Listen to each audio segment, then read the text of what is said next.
What I want to look at today is the claim that the advanced boiling water reactor that's proposed for Wylfa is a proven technology with a good track record of construction and operation. And the reason I think that is important is that I think it's becoming increasingly clear, even to the government, that the Hinkley project is a technological and economic disaster. It's deeply unpopular because it's so expensive and because the technology has such a poor record. So what the government needs is something to demonstrate that Hinkley is the exception to the rule, not the rule. So what they want is a successful project, and they see Wylfa as that. Wylfa has three big advantages. The first is that it has the support of the Japanese government, and Rika gave a very clear explanation of the Japanese government's position on this, that despite all the history, the Japanese government is supporting the three Japanese nuclear vendors, and the only one with a viable project is Hitachi GE with the Wylfa project. The second advantage is that unlike Areva and Westinghouse, Hitachi GE is not bankrupt and disgraced. And the third advantage, at least claimed, is that the ABWR is a proven technology with a good track record. Hitachi GE claims that Wylfa will be cheaper than Hinkley. So what is actually the track record of the ABWR? Next one. Next one, please. Too much. No, next one. Okay. So just to go back on what is the Wylfa deal. The Wylfa reactors are about 90% of the size of the EPR proposed for Hinkley. So the project is a little bit cheaper, probably about 25 billion if you take into account the cost of finance. The cost of Hinkley is about 20 billion without finance. Finance will add about a third to that cost. So I would say Wylfa is likely to be in the region of 25 billion pounds. Loan guarantees will be required for the project to go ahead. Loan guarantees are essential because no bank will lend money for a nuclear power project unless two conditions are satisfied, unless one or other of two conditions are satisfied. One is that consumers are obliged to pay whatever costs it takes to build and operate the plant, and that was the situation historically in Britain. So we had Dungeness being built for 25 years. Didn't matter because the CEGB just passed the costs on to consumers. So if you're a bank, that's a pretty good deal because consumers pay their bills, so not a problem there. We're not in that situation now. So what anyone wanting to lend money for a nuclear power project wants is loan guarantees from a sovereign government, because what that means is that the bank is essentially lending money to the British government or the Japanese government or whichever government it is.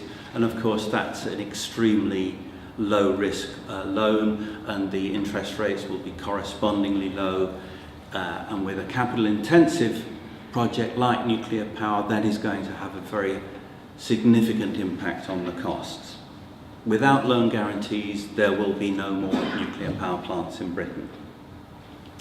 The Japanese government, it's reported, is willing to provide about half the loan guarantees required, and I would think that would amount to probably about £10 billion, and the other half would come from the British government. So of course the British Treasury will be very happy with that. That's £10 billion they're not on the hook for.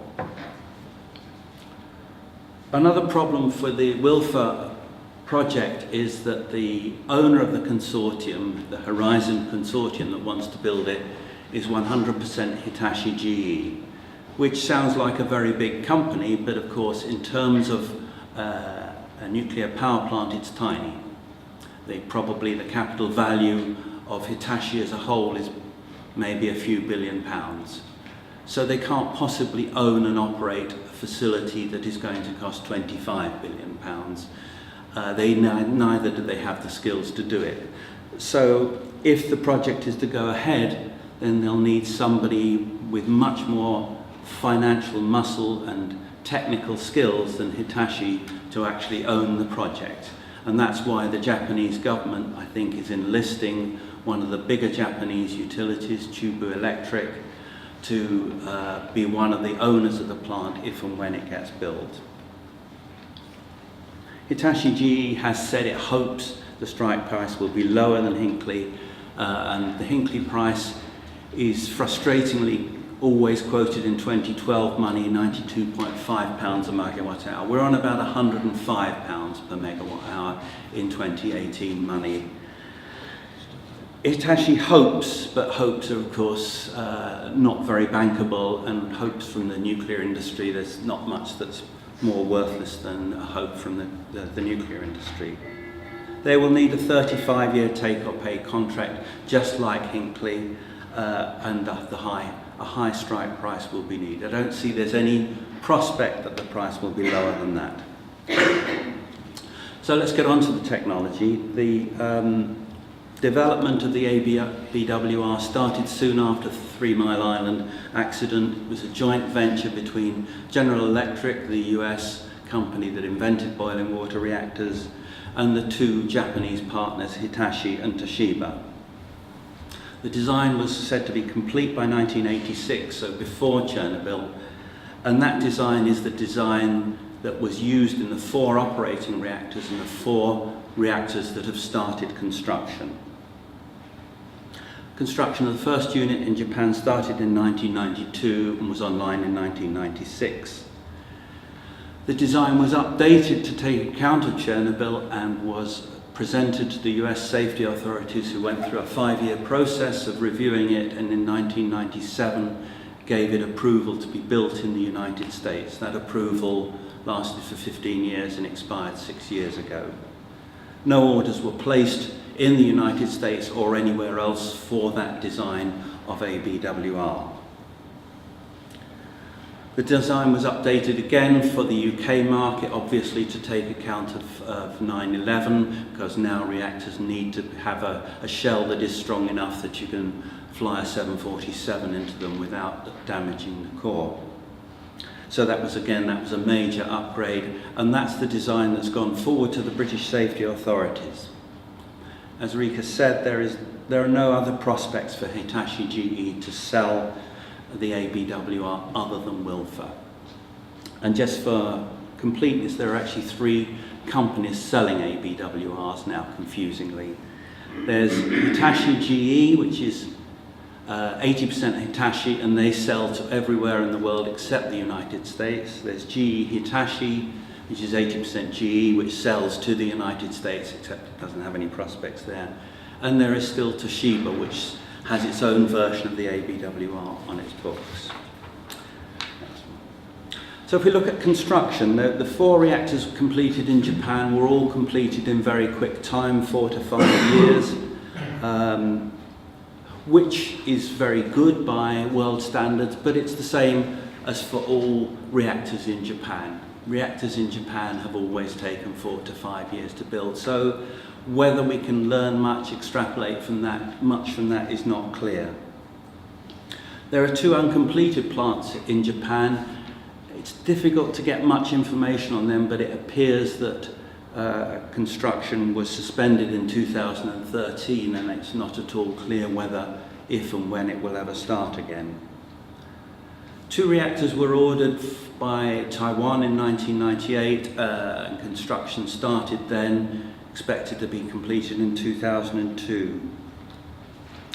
Work was suspended on these in 2014 when one of the units was said to be essentially complete and the other was 90% complete. Thai Power, the owner of the plant, now appears to be selling off the parts. It's selling the fuel, and it may be trying to sell parts like the turbine generator. So there is clearly no chance of that reactor being built, being completed. The delays seem to be a very difficult mixture to unravel of lack of funding from central government to Thai power, political difficulties because there is now a phase-out policy in Taiwan that nuclear power will be phased out by 2025 in Taiwan, and technical difficulties. There clearly has been some serious construction difficulties there. So, to summarize, the construction experience, very good in Japan, but not necessarily transferable elsewhere. Very poor in Taiwan, but again, maybe very specific circumstances. So difficult to come to great conclusions there. Next one, please. What about operation? Well, the lifetime load factor of the reactors in service up to the time of Fukushima is very poor. Load factor is the output of the plant in a given period as a percentage of what the plant would have produced had it operated flat out, uninterrupted for that period.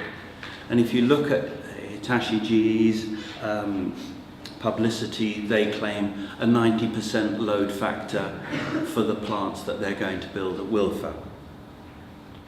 In fact, if you look at the four up to the Fukushima disaster, and the four in Japan haven't operated since then effectively, so it would be unfair to include the period since then. The load factors are 47 to 71, so about 60% average, which is pretty poor. If we look in a bit more detail at them, we can see that all of them have suffered very long shutdowns, a shutdown of more than a year.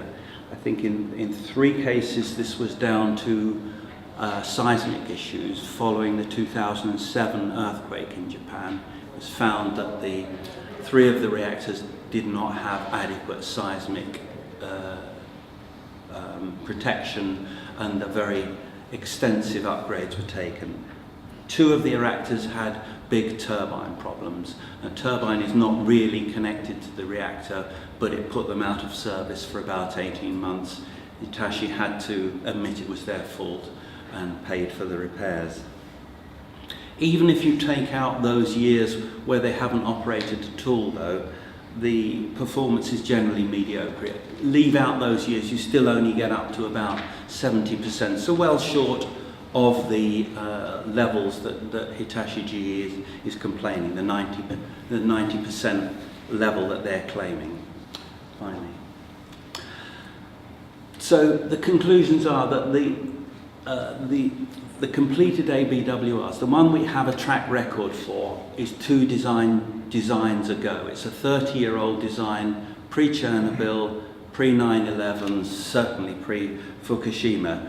So whether that has much value in determining how a modern ABW would work is rather questionable. As I said, construction in Japan has been quick, but no better than other Japanese reactors. Construction in Taiwan has been poor, but there's been special features there. Most important though, the operating record is very poor. All 4 completed reactors have had long shutdowns, and even outside those periods of long shutdowns, they have been very unreliable. So they are very far from being the proven reactor that is often claimed for them.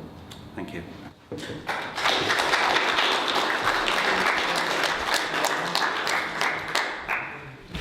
Thanks.